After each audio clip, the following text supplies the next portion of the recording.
You're still watching Ways. National Employee Appreciation Day on first Friday in March each year focuses attention on employees in all industries. Now, employers across the country in business and organizations plan employee recognition and celebrations where employee achievements and contributions are honored. Now, employees are often a company's greatest asset. Recognition and appreciation are known as some of the key motivational factors in the workplace. An employer may show their gratitude for an employee's effort and contributions to the company's goal in a variety of ways. Many organizations include employee appreciation as part of their business structure.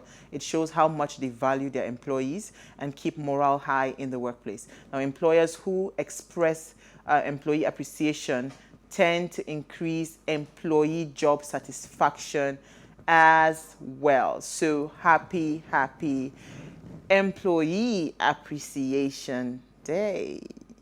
Yay to all the workers. Awesome. Yeah, so I didn't actually know this was a thing. But the HR team in my organization, they actually it was really cute. They put up a post on our internal social media platform, and then they encouraged us to appreciate our teams. So I saw the message, and somebody had put up a really nice post, and so I went ahead and thanked my entire team, tagged everybody, a nice little message. So I didn't know it was a thing. I thought that was just something that human resources decided to do today, so I'm glad that I participated. You're glad that your organization had that culture? Yes. Well, I know, Manny, you appreciate your employees every day. Oh, yes, I do. Because if we go and talk it out in the court. Yes, I do. Yes. Yes, so, but you actually do need to appreciate your employees, because nothing would work without them. From the gatesman all the way to the CEO. I know. Nothing works. They say if you want to go fast, go alone. If you want to go far, go with people. So if you know you're going to go with people, then you need to appreciate the people. So when they do everything, even the normal things they're supposed to do every day, I always say, thank you, well done, way to go. Encourage Launch them. on me. Yeah. So I do all those things, just so they feel encouraged. Yeah. Awesome. Yeah. When are we doing lunch on me? Yeah, money. Yeah, but we planned it, and yes. we said it in December, and now this is March. We are waiting. Imagine. It is okay. Uti, your story. Well, so mine is a bit of a for once our country comes through. So the headline says 450. So Ukraine crisis. Max Air with more than 450 passengers lands in Nigeria. So of course the news has been going around that the federal government had earmarked, I believe it was $8.5 million to repatriate Nigerians or evacuees who are trying to get away from the war and the unrest in Ukraine. So the local airlines, Max Air and Air Peace, have risen to the call and will be carrying out charter flights. I believe they have about 5,000 eligible Nigerians who need to be returned home to safety. So the first flight landed in the early hours of this morning in Abuja, carrying about 450 people. I believe this flight was from Romania, whilst Air Peace is going to Warsaw in Poland. So they'll be running these flights and bringing people home. I must commend. Usually, every time we say, the government is negative things, I really do want to commend the government this time for being able to turn this around so quickly. And not only are they doing it, but they're doing it with indigenous airlines. So kudos. Well done. I'm happy about it. And welcome back to all the people. I know it must be just hoping traumatic to have been in that kind of experience. Yeah. For once, Nigeria is better than where you were. Well, some would argue.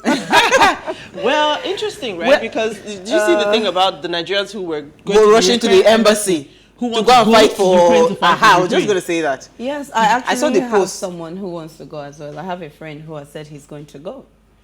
So they said they had promised them $7,000, but now they will pay them $3,500. So there's all sorts of rumors flying around though, because somebody else then said they were asked to pay $1,000 for their visa. And no, I don't think so. It's visa free. There's all sorts flying around anyway. But I mean, the crux for me is that No, wow. People are actually really really want to go to and I mean, so my it's a friend who wants to sad- go is not about desperation. He actually believes in, you know, this In the fight, actual and fight, he wants to go and fight for right. Ukraine and come back home, and he believes he's not going to die. So Wonderful. we're Okay, praying. kudos to him. Interesting people. Your story, Manny. Okay, so Russian war. 4 things Ukraine returnees need to cope in Nigeria. So the first batch of Nigerians stranded in Ukraine due to the ongoing war in the European country arrived at Abuja on Friday morning. Though they can now heave a sign of relief that they are out of the woods and safe, many of them, especially those who have lost their jobs as a result of the crisis, may be worried over uncertainties that lie ahead in the coming days. So they battle to put the traumatic experience behind them on return to their home country here. So now we have 4 things that they need for gradual reintegration into society. The first one is the psychotherapy care. Some of them may be fall on trying to separate themselves from others, all because of the psychological effect.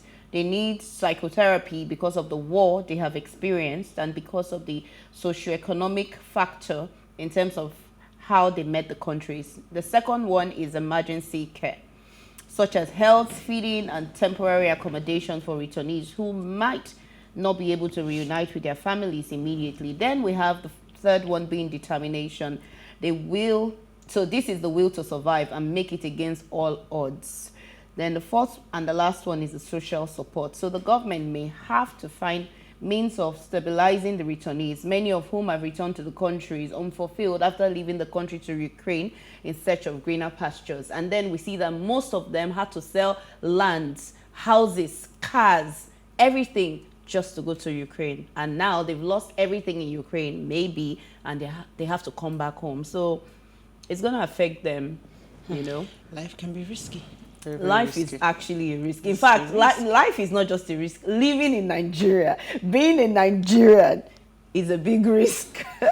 So, after our banter and our conversation yesterday, your president, President Buhari, Shell's UK trip, returns to Abuja from Kenya.